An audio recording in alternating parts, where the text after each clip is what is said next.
The sun shines down on a peaceful meadow. The air buzzes with activity. Bees fly from flower to flower. Butterflies flutter their colorful wings. This meadow is full of life. Among the wildflowers, a single flower blooms. It stands tall and proud. Its petals are a vibrant shade of purple. The flower sways gently in the breeze. Inside, something wonderful is happening. This flower is making a seed. This tiny seed holds the promise of new life. It will help the meadow to thrive for years to come. This is the incredible journey of a native seed. Pollination is a vital process for plants. It is how they reproduce and create new seeds. Look closely at the flower. A bee lands on the flower. The bee drinks nectar from the flower.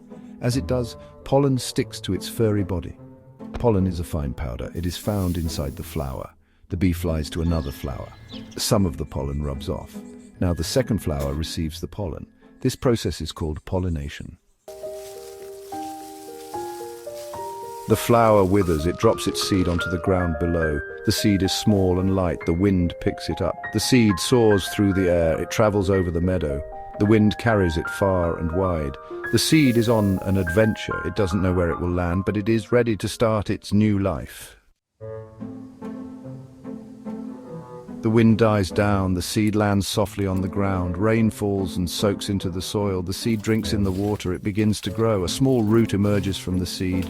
It pushes down into the earth. A tiny shoot grows upwards. It reaches for the sunlight. The seed has become a seedling. The seedling is small, but it is strong. It will grow into a beautiful new plant. The journey of the native seed continues. Life finds a way. Visit www.rescuenaturenow.org to learn more and donate to our youth program.